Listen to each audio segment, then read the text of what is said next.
జనరల్‌గా ఊపిరితిత్తుల cancers, lung cancers అనేవి మోస్ట్ కామన్‌గా ప్రెజెంట్ అయ్యేది ఎలా అంటే దీర్ఘకాలికంగా ఉండే దగ్గు. అంటే ఏంటి ఇప్పుడు మనకి ఎవరికన్నా కాఫ్ వస్తది.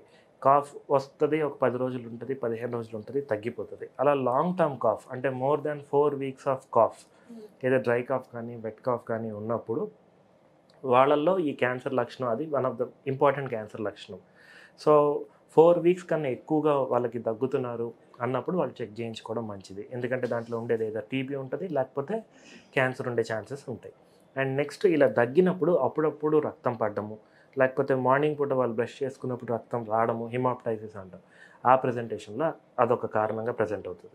లేదా కొంతమందికి ఏమవుతదంటే ఈ ఛాతీలో లంగ్స్‌కిను, థొరాక్స్‌కి మధ్యలో నీరు చేరుతుంది. దాన్ని ప్లోరల్ ఎఫ్యూజన్ అంటాం. సో, ఆ ప్లోరల్ ఎఫ్యూజన్ ఉండి అండ్ మనం టెస్ట్ చేసుకుంటే వాళ్ళకి లంగ్‌లో ఇలా మల్టిపుల్ గాని, లేకపోతే సింగిల్‌గా గాని గడ్డలున్నాయని ఐడెంటిఫై అవుతది. అది వన్ ఆఫ్ ద లక్షణం అది ప్రెజెంట్ అవ్వడానికి. సో, వాళ్ళల్లో ఏమవుతదంటే ఊపిరి తీసుకున్న ప్రతిసారి they tend to get pain.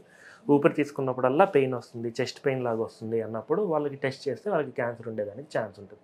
So, most కామన్‌గా ప్రెజెంట్ అయ్యేది ఆర్ ఈజీగా మనకు తెలిసేలా ప్రెజెంట్ అయ్యేది మాత్రం దీర్ఘకాలికంగా అసలు తగ్గకుండా ఉండే కాఫ్. అదొచ్చినప్పుడు మాత్రం వాళ్ళు జాగ్రత్త పడి టెస్ట్ చేయించుకోవడం మంచిది.